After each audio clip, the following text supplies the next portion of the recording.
Voilà, donc maintenant on va travailler ensemble sur comment faire engrainer le pignon et la roue qu'on a créé pour que l'un et l'autre fonctionnent ensemble. Donc pour ça, je vais vous montrer une méthode qui fonctionne bien. Donc on va créer un assemblage, nouveau assemblage. Alors, hop, on va créer dans un premier temps le système de contraintes pour que notre roue et notre pignon fonctionnent ensemble. Donc on crée un cercle du diamètre de la roue, dans un premier temps, ou du pignon, comme vous souhaitez. Là, on va commencer par la roue. Hop. Donc notre roue, elle a un diamètre primitif de 3,2. Donc on va faire 3,2 cm, toujours avec le facteur 10 puisque c'est celui qu'on a appliqué tout à l'heure. On va créer ensuite une ligne de construction, donc là moi je l'ai choisi horizontale, mais vous pourriez très bien prendre verticale.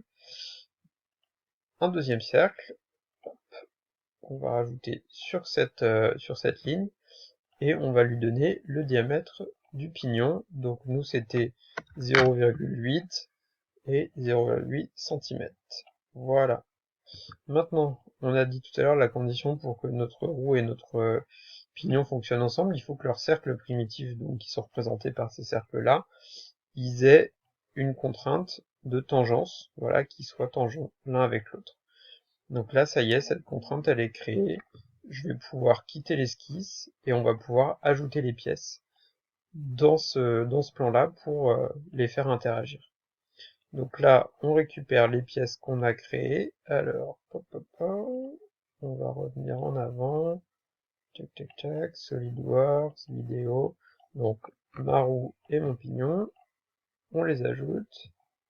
Donc, le pignon et la roue, voilà. Volontairement, ils sont pas placés au bon endroit. Là, je vous demande de faire attention à un petit truc. Vous voyez, il y a un F qui apparaît devant le pignon, c'est-à-dire qu'il est figé et je pourrais pas le manipuler dans l'espace. Donc ça, c'est assez embêtant et c'est pas très agréable. Donc là, vous avez les cercles qui apparaissent, nos cercles de construction de tout à l'heure. Ils sont pas présents sur la roue, mais on va les afficher, ce qui vont nous servir à, euh, à travailler et à les faire fonctionner ensemble. Donc maintenant, le principe de fonctionnement, c'est de créer des contraintes.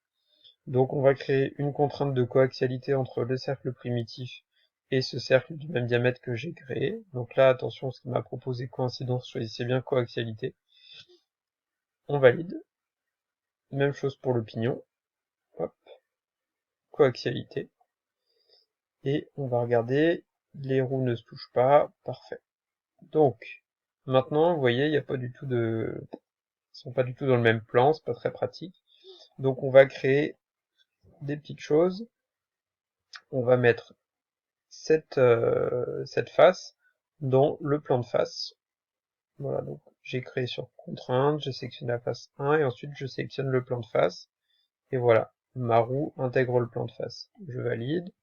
Maintenant on fait la même chose avec notre pignon. Je sélectionne sa face, plan de face, et vous remarquez, ça y est, tout le monde est dans le même plan. C'est parfait. On va pouvoir maintenant créer la troisième contrainte qui est la contrainte nécessaire à ce que notre engrenage fonctionne. Ça va être la contrainte mécanique. Donc vous allez dans contrainte, ça s'affiche ici, vous descendez et vous allez sélectionner les contraintes mécaniques. Contrainte mécanique, engrenage. Donc vous sélectionnez, ils ont besoin pour fonctionner, il y a besoin d'une surface de pivotement. Donc ça peut être soit le trou qui est créé ici, donc c'était dans ce but-là qu'on l'a créé tout à l'heure, soit vous allez sélectionner un pivot.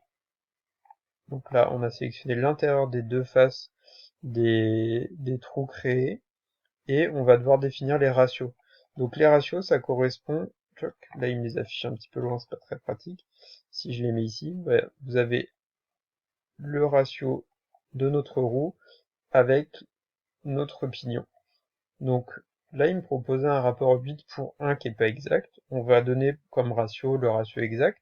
Donc on prend les diamètres. Donc 3,2 ou 32, hein, ça changerait pas grand chose. Avec, on va faire ça d'ailleurs, hop,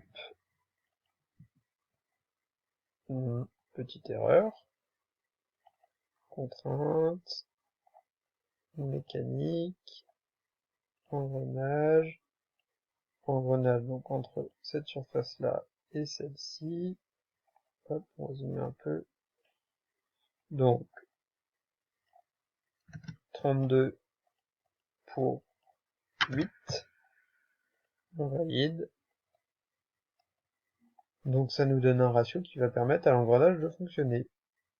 On vérifie parce que j'espère qu'il n'a pas enregistré. Voilà, j'ai bien toutes mes contraintes qui apparaissent ici.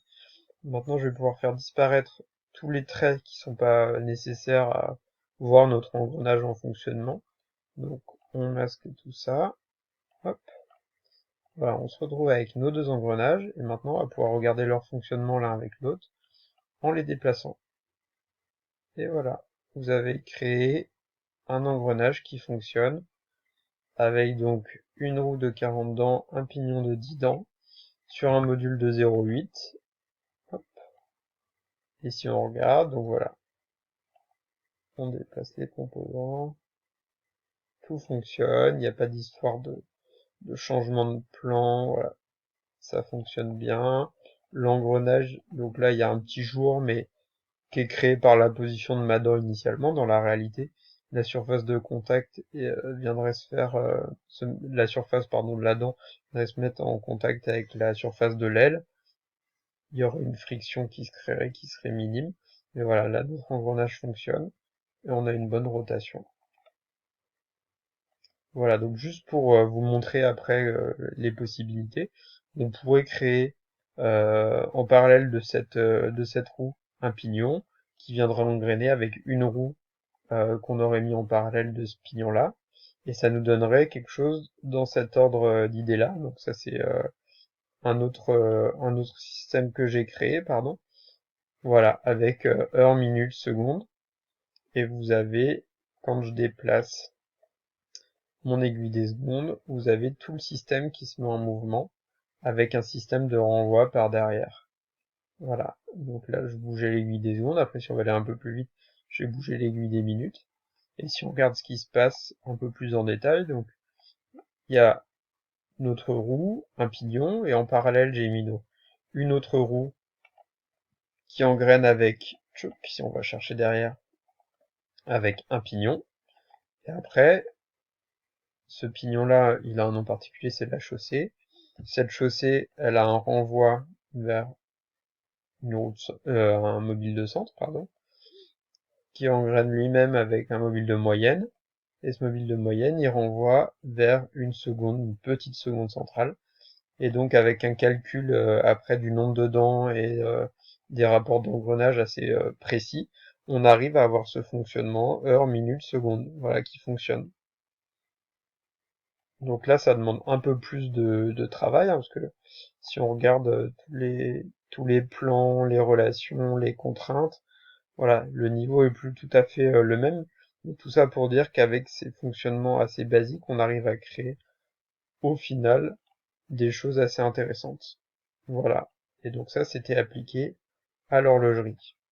Merci de m'avoir suivi, et puis n'hésitez pas à me contacter pour d'autres infos. Ce sera avec plaisir. Sinon, retrouvez-moi sur Instagram, donc c'est cœur.2.montre. Ou alors sur mon site internet, cœurdemontre.fr.